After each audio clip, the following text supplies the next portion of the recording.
lo que piensan las mujeres.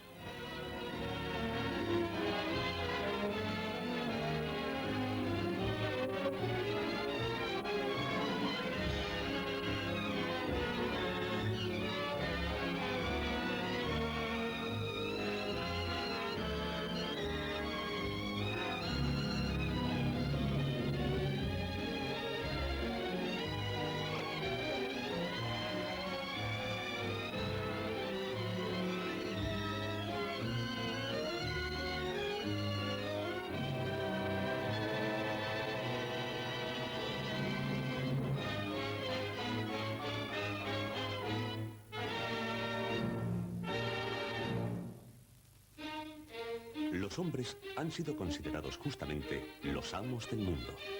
Los hombres han dominado a los animales salvajes. Los hombres han penetrado en las profundidades de la jungla y han podido investigar la luna y los planetas.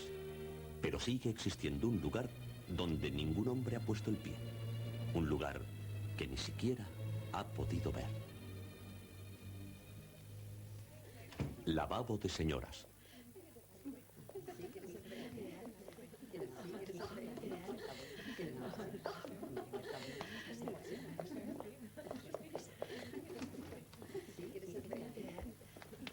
¿Cómo estás, cariño? Se le ha pasado.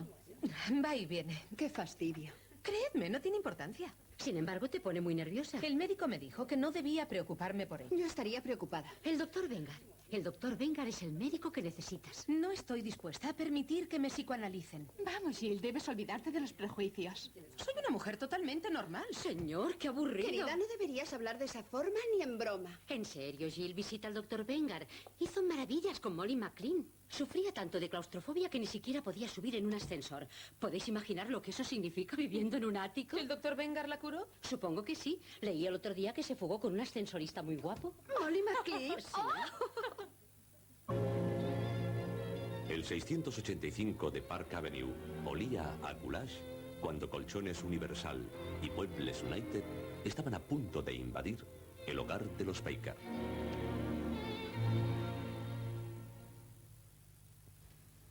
La señora Kafka, el señor Yaveyev, la señora Yeverevsky, el señor Jones. Jones es el único apellido normal que he oído hasta ahora. Es el abogado del señor Baker. Oh, supongo que hará falta un abogado con tantos húngaros.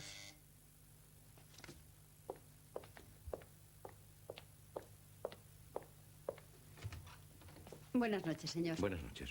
¿Cómo va el goulash? Muy bien, señor Baker. ¿Ha llegado un paquete para mí? No, señor.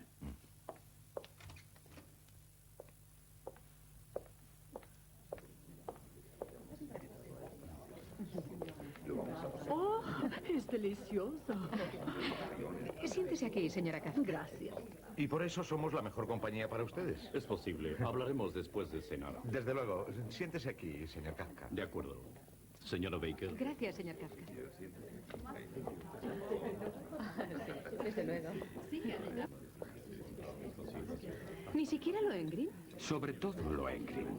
No hay ni una obra de Wagner, salvo un pasaje de Tristán que es realmente bello, pero que nunca se interpreta bien. ¿Algún día lo tocará usted para mí? Quizá.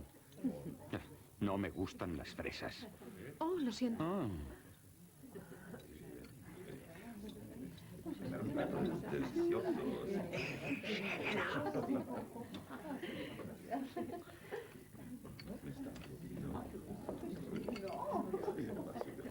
¿Todo va bien, señor Kafka? Muy bien. Segera. Egészségére. Egészségére. Egészségére? Milyen jól mondta ki! Hallottátok? Azt mondta, hogy egészségére.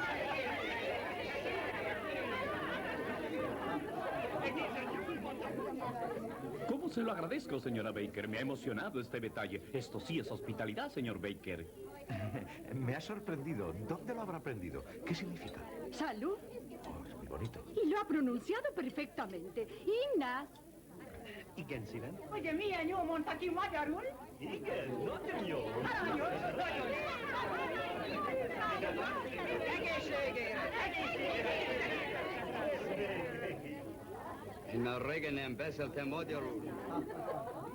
¿Cómo habla usted húngaro?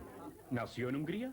No, estudié música en Budapest. ¿Budapest? Ay, Budapest. Vivía en... ¿cómo se llamaba aquella calle? Andorussia. Andrássy út! Ti loptattam az Andrássy út 54 számmal. 54? Én ismerem őket. Ott volt a kávéház. Andrássy kávéház. Minden délután ott Pont az Andrássy út. Annál szebb utca nincs is a világon. Minden nap ott sétál. Reggel, délután, este.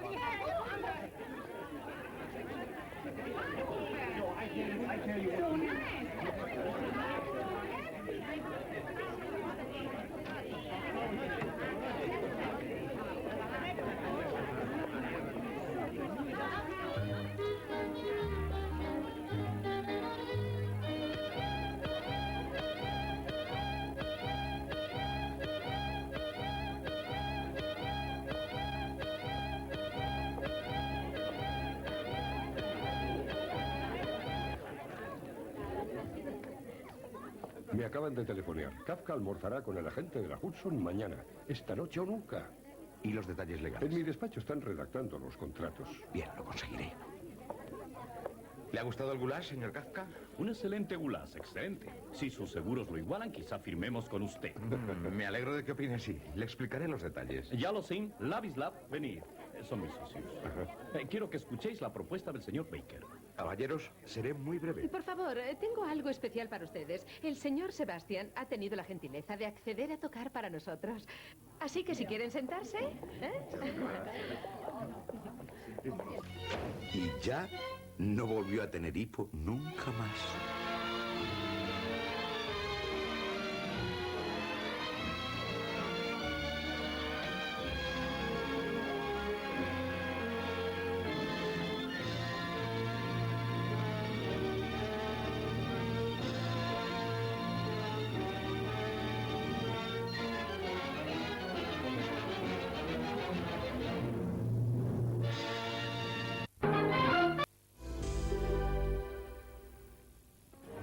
Son mercenarios. Auténticos perros de la guerra bien equipados y entrenados para matar. ¡Corre, idiota! ¿Quién te paga? Tienen que reclutar a los mejores para culminar una arriesgada misión en un remoto país africano. Entre ahí. Mañana por la noche, en Especial Cine, una película de acción, Los perros de la guerra, en la 2.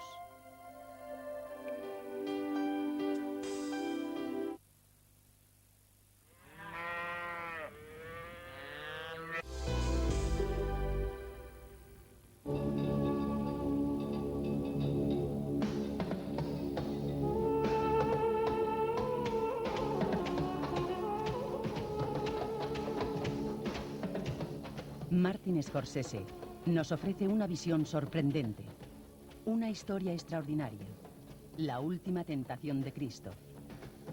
En Jueves Cine, a las 10 de la noche, en la 2.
Con esta sintonía damos comienzo un día más a nuestro telediario internacional. Será una hora a lo largo de la cual trataremos de contarles algunos de los hechos más destacados de la jornada. Nos ocuparemos, como ya es habitual, tanto de la actualidad en España como en el resto del mundo. Algunas de las noticias más destacadas se las adelantamos ya. Nuestra primera referencia informativa está en Gran Bretaña. Allí el primer ministro John Major se enfrenta a un nuevo escándalo que puede debilitar aún más su gobierno. Se trata de la venta ilegal de armas a Irak que hicieron empresas británicas con autorización del gobierno a pesar del embargo decretado en 1984. Major ha anunciado la puesta en marcha de una investigación sobre estas exportaciones. La oposición ha pedido ya la dimisión de 3 ministros. La Cruz Roja está teniendo dificultades para la evacuación de unos 6.000 civiles de Sarajevo, algunos de ellos enfermos. Los puntos de destino son el puerto croata de Split y la ciudad de Belgrado. Estos convoyes de la Cruz Roja no recibirán protección militar de las fuerzas de Naciones Unidas. Según su comandante, es un capítulo más en el proceso de limpieza étnica que se realiza en Bosnia. La grave crisis comercial planteada entre Estados Unidos y la Comunidad Europea ha sido uno de los asuntos tratados por el Comité Negociador del GATT, el organismo que regula el comercio mundial y que está integrado por 108 países. Según este organismo, es urgente que las dos potencias económicas lleguen a acuerdos para no perjudicar además el comercio con otros países. El presidente ruso Boris Yeltsin ha pronunciado un discurso en el Parlamento británico en el que ha advertido de la existencia de fuerzas dispuestas a dar un golpe de Estado en su país. También ha expresado su determinación para asumir poderes de emergencia si fuera necesario. Según Yeltsin, las reformas que Rusia se propone llevar a cabo son imparables. Aumenta la tensión en la frontera entre Israel y Líbano en las últimas horas a causa de los enfrentamientos entre las Fuerzas Armadas de Israel y los guerrilleros de la milicia proiraní Hezbollah. Esta situación amenaza con deteriorar las negociaciones de paz entre árabes e israelíes que se han reiniciado en Washington.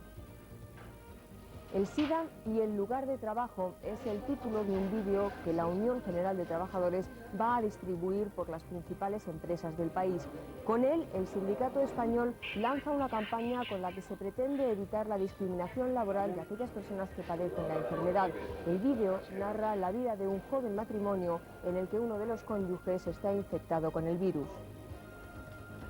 Un mes lleva abierto el Museo Thyssen-Bornemisza y el éxito es absoluto.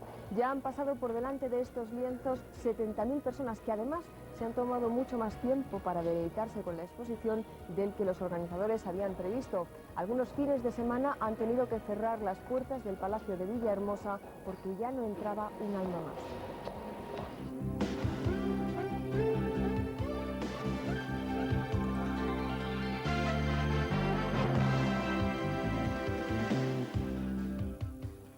En Gran Bretaña, el primer ministro John Major no gana realmente para sobresaltos. A sus ya diarios conflictos, tanto con los miembros de su partido como con los líderes comunitarios europeos a causa del Tratado de la Unión Continental, se une ahora un nuevo escándalo. Algunas empresas británicas podrían estar implicadas en la venta de armas a Irak a finales de la década de los 80.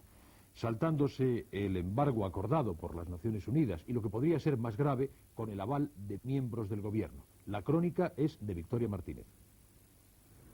En esta ocasión el gobierno se ha movido con rapidez tratando de desactivar este nuevo escándalo que puede acabar con su ya muy minada credibilidad. John Major ha anunciado esta tarde en la Cámara de los Comunes la apertura de una investigación judicial independiente sobre las ventas de material militar a Irak desde 1988 hasta la invasión de Kuwait. Ayer se sobreseyó el proceso contra 3 directivos de una empresa acusados de realizar exportaciones ilegales, cuando un antiguo miembro del gobierno admitió que las ventas estaban autorizadas. Durante el juicio, el gobierno trató de evitar que salieran a la luz pública los documentos que probaban la implicación del gobierno y la exoneración de los acusados. Al hacer el anuncio oficial de la investigación, el fiscal general Sir Nicholas Lyall ha negado que hubiera encubrimiento de evidencias, sino el deber de mantener las reservas sobre ciertos temas de interés público. La oposición laborista, que ha pedido la dimisión de los ministros acusados de tratar de tapar el asunto, afirma conocer el caso de otra compañía que violó el embargo de la ONU contra Irak entre 1985 y 1989 con las bendiciones del gobierno. El tráfico ilegal de armas y la guerra, dos aspectos de una misma tragedia que la sufre sobre todo la población civil. Un ejemplo de ello lo tenemos en el conflicto armado que sigue asolando la antigua Yugoslavia. La Cruz Roja Internacional ha comenzado en Sarajevo, que es la capital de Bosnia, una ambiciosa operación por la que se pretende sacar de la ciudad a 6.000 personas. El plan no cuenta con la protección de los efectivos militares de la ONU. La estación de Sarajevo ha reunido este martes a miles de ciudadanos que buscaban una plaza en los autobuses contratados por la Cruz Roja para sacarles de la ciudad. Y quienes la han conseguido, más de 2.000, han abandonado ya Sarajevo. Los croatas y musulmanes camino de Split, en Croacia. Los serbios camino de Belgrado, en Serbia. Casi todos han tenido que dejar atrás familiares y amigos. Las tropas de la ONU no han querido proteger a los autobuses, ya que según ellos, este éxodo masivo es otra forma de llevar a cabo la limpieza étnica que se está perpetrando en Bosnia y Herzegovina. La Cruz Roja, por su parte, mantiene que la vida de las personas está por encima y parece decidida a continuar la operación durante los días que haga falta. Candidatos para salir le sobran, ya que se han tenido que quedar en Sarajevo muchos más de los que han huido. Las tropas de la ONU, y más en concreto las francesas, sí han colaborado en otra evacuación, la de 14 niños heridos por francotiradores que han viajado a Francia en aviones militares para recibir allí tratamiento médico. Casi al mismo tiempo, militares serbios, croatas y musulmanes, con oficiales de la ONU como testigos, anunciaban un nuevo alto al fuego. Según ellos, entrará en vigor de forma incondicional este miércoles a las 12 de la noche. Hay muy pocas esperanzas de que vayan a respetarlo. Como probablemente recordarán, en Bosnia se encuentra un contingente de soldados españoles que participarán en misiones de protección a los convoyes que hayan de llevar la ayuda humanitaria a las poblaciones de Mostar y de Sarajevo. Un grupo de militares ha empezado ya a explorar el terreno sobre el que se desplegarán próximamente y han podido comprobar la tensión que se vive en la zona. Con ellos viaja un equipo de televisión española. El convoy estaba formado por 5 transportes y 10 blindados, de tipo medio con ametralladoras de 12,70 milímetros, vehículos de exploración de caballería con cañones de 25 milímetros y de combate de zapadores, con palas e instrumentos para abrirse camino en caso de necesidad. Una parte del convoy se ha quedado en Merkavich, donde se encuentran los depósitos del Alto Comisionado de las Naciones Unidas para los Refugiados.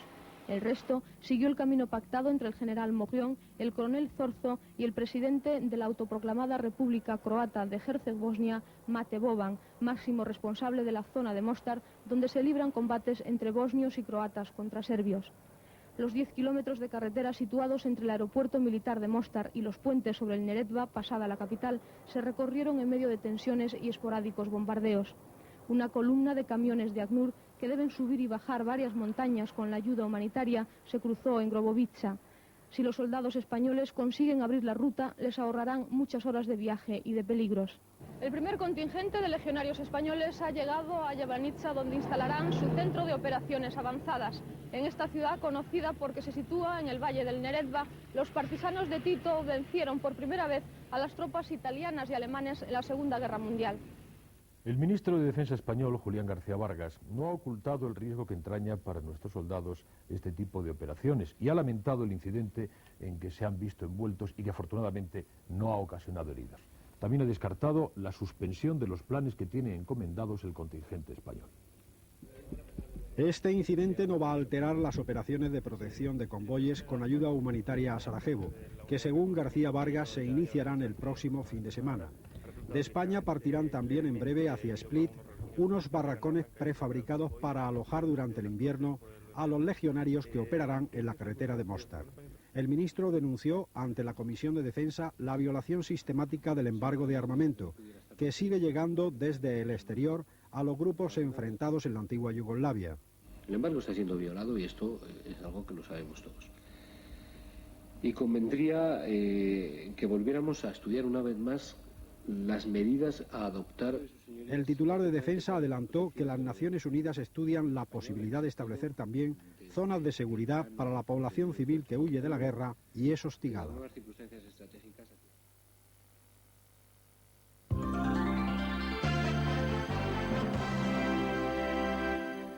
En París, en la capital francesa, se ha dado a conocer la sentencia contra Philippe Bidart, considerado como el máximo responsable de la organización terrorista vasco-francesa Iparre Tarrak. Bidart ha sido condenado por el tribunal a cadena perpetua como autor, entre otros delitos, del asesinato de 2 agentes de las fuerzas de seguridad francesas. Philippe Bidart, el mítico jefe y guía del nacionalismo vasco-francés y del grupo terrorista Iparretarrak, ha sido condenado por segunda vez a cadena perpetua, esta vez por el asesinato de 2 policías. El tribunal, compuesto por magistrados profesionales, aceptó las peticiones del fiscal. 3 de los lugartenientes de Bidart, arrestados con él hace 2 años, han sido condenados a penas de entre 5 y 15 años de prisión. Un violento altercado con los gendarmes y la orden del juez de despejar la sala por la fuerza han clausurado el último de los procesos contra dirigentes de Iparretarrak. Las bombas esporádicas que saltan en el País Vasco francés demuestran, según la policía, que el grupo está totalmente desarticulado. Esos atentados contra agencias bancarias e inmobiliarias reivindican solo objetivos de carácter ecologista. Los nostálgicos de Iparretarrak intentan sobrevivir así a la debilidad del grupo y a la desmembración de ETA en Francia tras la detención de sus máximos dirigentes. Esta segunda condena al dirigente de la organización terrorista vasco-francesa se ha conocido cuando la opinión pública debate aún la pasada intervención televisiva del presidente François Mitterrand. Mitterrand, quien habló de Europa, del enfrentamiento comercial con Estados Unidos o de las próximas reformas de la Constitución, atrajo sin embargo la máxima atención cuando pidió perdón públicamente a los afectados por las transfusiones de sangre contaminada con el virus del SIDA, la mayoría de los cuales eran hemofílicos. Un asunto que aún tiene conmocionados a los franceses. Es un drama horrible, afirmó el presidente francés en su larga comparecencia televisiva. Y en el mismo tono patético, Mitterrand pidió perdón después en nombre de la nación a los afectados por la contaminación a causa de las transfusiones sanguíneas y manifestó su propósito de corregir el error y hacer sancionar a los responsables. Será el Parlamento quien se encargue ahora de aplicar la Constitución y determinar qué dirigentes gubernamentales de la época tendrán que comparecer ante la Corte Suprema de Justicia. El ex primer ministro Fabius solicita ser oído por un tribunal de honor y la ministra de Sanidad en el 85, Georgina Dufoy, acepta la responsabilidad, pero no la culpabilidad de su gestión. La declaración del presidente pidiendo perdón y justicia ha sido bien acogida por los familiares de las víctimas, casi 300 muertos y más de 1.500 contaminados. 3 de cada 4 franceses consideran que los ministros de la época deberían comparecer ahora ante tribunales de derecho común. Deben ser juzgados como cualquier ciudadano. Quieren echar tierra al asunto, pero deben ser juzgados. Sería muy sano que todo y a todos los niveles sea aclarado. Es una cuestión de dinero. Quisieron ahorrar comprando sangre sin tratar y ahora tendrán que pagar los platos rotos. El director del servicio de transfusiones, doctor Garreta, el personaje más impopular hoy en Francia, está condenado a 4 años de prisión. Pero un recurso presentado contra esa sentencia puede obtener su inculpación criminal por su gestión que provocó el drama de los hemofílicos con SIDA. En Ginebra se ha celebrado una nueva reunión del GATT, el organismo multinacional que regula el comercio mundial y en el que están representados 108 países. Y en esta reunión ha quedado patente la preocupación de todos ellos por el enfrentamiento que mantienen en estos momentos los Estados Unidos y la Comunidad Europea. Un conflicto que afecta también a sus economías y a su propia actividad comercial. La misión Dunkel, negociador GATT, parece misión imposible. Y sin embargo, ninguno de los 108 países interesados en su éxito dudan de la necesidad de un acuerdo que libre de trabas aduaneras el comercio del mundo. No es posible, dicen, que los más ricos y poderosos priven al mundo de un acuerdo global. Estados Unidos y Comunidad aparecen, tras la reunión de hoy, sentados en el banquillo de los acusados, denunciados por 95 países. No se entiende muy bien que unas toneladas de cereales y otras menos de soja y colza puedan tener al mundo aprisionado. Ese es el mensaje que Arthur Dunkel va a enviar a Bruselas y a Washington. Es su único as en la manga. No tiene soluciones concretas, porque son comunitarios y norteamericanos quienes deben encontrarlas y pronto. El tiempo apremia. El anuncio de sanciones puede desatar una guerra ruinosa para el resto de los países GATT, los más pobres. Tenemos todavía más asuntos interesantes que contarles en nuestro telediario internacional. Enseguida les vamos a hablar de una sentencia judicial que condena a un médico español por haber cometido un error en una intervención quirúrgica que provocó la muerte de su paciente. Los hechos se remontan a 1985. El doctor seccionó la arteria carótida externa al confundirla con la arteria facial. A la paciente, María Van Hulst, le iba a ser extirpado un tumor benigno en el cuello. Vamos a ocuparnos también de la protección del medio ambiente. Parlamentarios de todo el mundo reunidos en Lisboa han dicho que será difícil llevar a cabo los compromisos adquiridos en la pasada cumbre de Río de Janeiro. Entre tanto, el futuro presidente norteamericano Albert Gore ha anunciado que su país ejercerá un nuevo liderazgo en la defensa de la naturaleza. Nos acercaremos al Museo Thyssen-Bornemisza, que acaba de cumplir un mes desde que abriera sus puertas en la capital de España. 70.000 personas lo han visitado desde entonces, muchas más de las que se preveía. La muestra estará a disposición del público hasta el año 2002. Y viajaremos hasta París, donde el Teatro Odeón cierra su temporada y lo hace con El Caballero de Olmedo, de Lope de Vega. Durante 1992 se han exhibido en este prestigioso escenario más de una veintena de obras de autores clásicos españoles.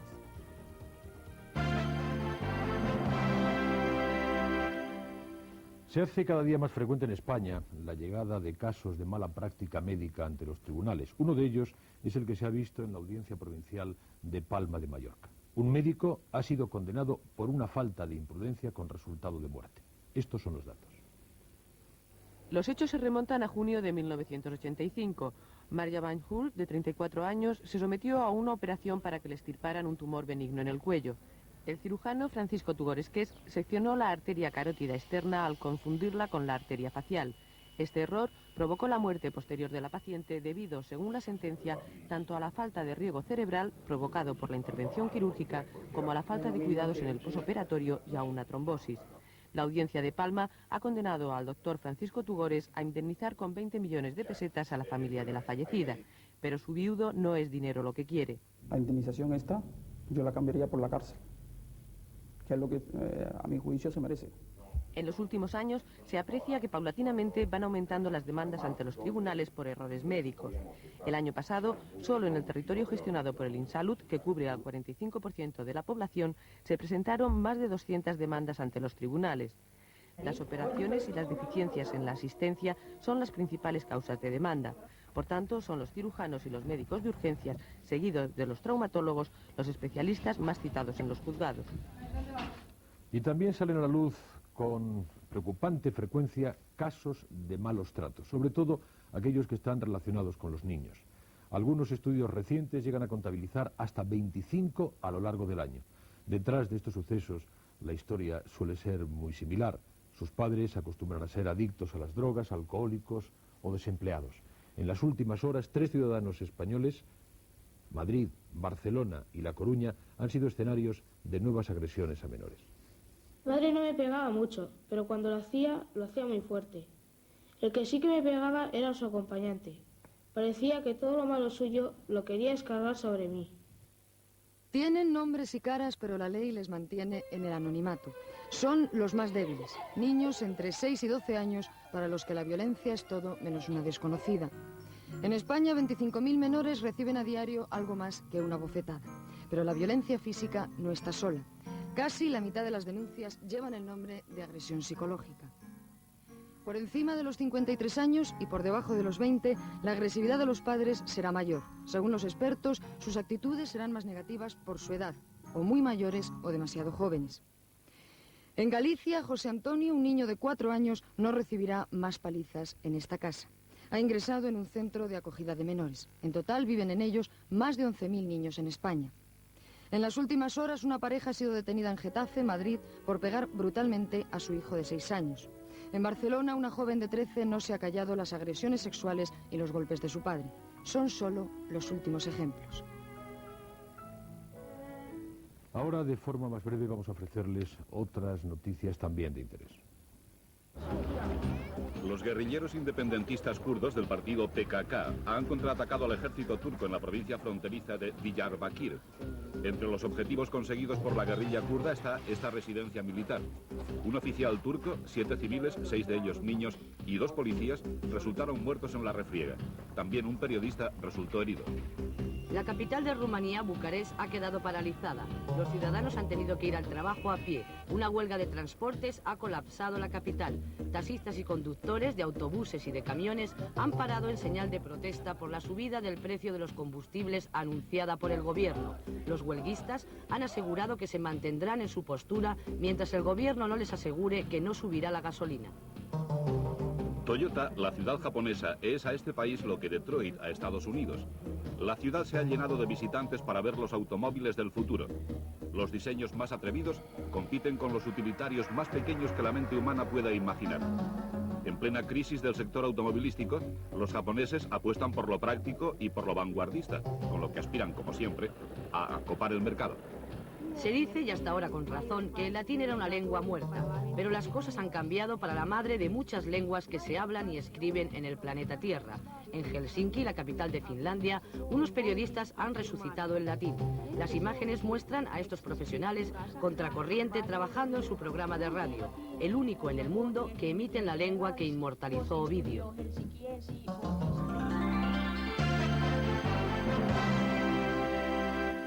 Se han hecho público este martes nuevos datos sobre la evolución del desempleo en España.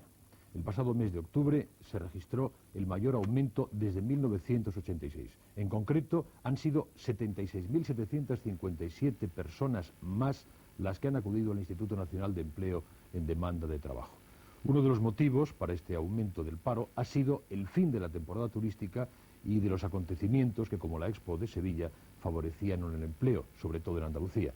Con este aumento del mes de octubre, la tasa de desempleo sobre población activa se sitúa en el 15%, es decir, en 2.270.000 personas. El ministro de Economía, Carlos Solchaga, intervino este martes en el Senado y allí habló, entre otras cosas, de las perspectivas presupuestarias que tiene la comunidad. A juicio del ministro, la propuesta hecha por el presidente de la Comisión, Jacques Delors, no es aceptable, ya que retrasaría la entrega de fondos comunitarios a nuestro país. La última propuesta de presupuestos comunitarios estudiada ayer en Bruselas parece difícil de aceptar para España, según ha dicho en el Senado el ministro Carlos Solchaga.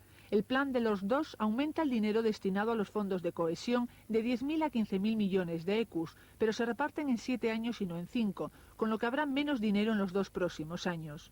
Solchaga cree que nos tocarán unos 100.000 millones en 1993, aunque solo espera recibir dentro del presupuesto 30.000 por los retrasos. Luego, en los años siguientes, podrían recibirse 175.000 millones de pesetas. La propuesta de Delors prevé también un menor crecimiento de los fondos estructurales. En consecuencia, los fondos comunitarios para España no se duplicarán hasta 1999, 2 años después de lo previsto en Maastricht. Así como es casi imposible evitar que haya modificaciones sustanciales en el paquete de los dos, deberíamos evitar, y creo que podremos evitar, que haya modificaciones en el Tratado de Maastricht. Solchaga ha sido muy duro con la propuesta británica de presupuestos, que recorta aún más que Delors. La ha calificado de sesgada y poco equilibrada, por lo que no sirve ni de documento de trabajo para la cumbre comunitaria de Edimburgo. Finalizó la visita de 2 días que los reyes de España han realizado a la Comunidad Valenciana. En uno de los últimos actos del programa, el rey don Juan Carlos entregó los premios de investigación y economía Jaime I y transmitió además su apoyo a las instituciones que fomentan la investigación científica. El rey ha dicho hoy en el Palau de la Generalitat Valenciana que las vocaciones científicas en nuestro país deben ser potenciadas y estimuladas. Don Juan Carlos ha expresado su reconocimiento a las instituciones que conceden estos premios, dotados con 12 millones de pesetas cada uno, y las ha puesto como ejemplo a seguir por todos los que están preocupados por el futuro de la sociedad. Que la coincidencia de tan nobles objetivos desde muy diversas situaciones continúe produciendo estos frutos y concitando muchas vocaciones semejantes. España las posee en alto grado y necesitan ser estimuladas y potenciadas. Al felicitar a los premiados, el presidente de la Generalitat, Joan Lerma, ha dicho que hay que invertir en investigación, pero centrándose en aquello que la sociedad necesita para avanzar. Antes de la entrega de premios, la reina ha acudido al Palacio de los Escribá, una antigua casa del siglo XV, que ha obtenido el premio Europa Nostra, y junto con el rey ha recorrido la exposición dedicada al humanista y escritor Luis Vives.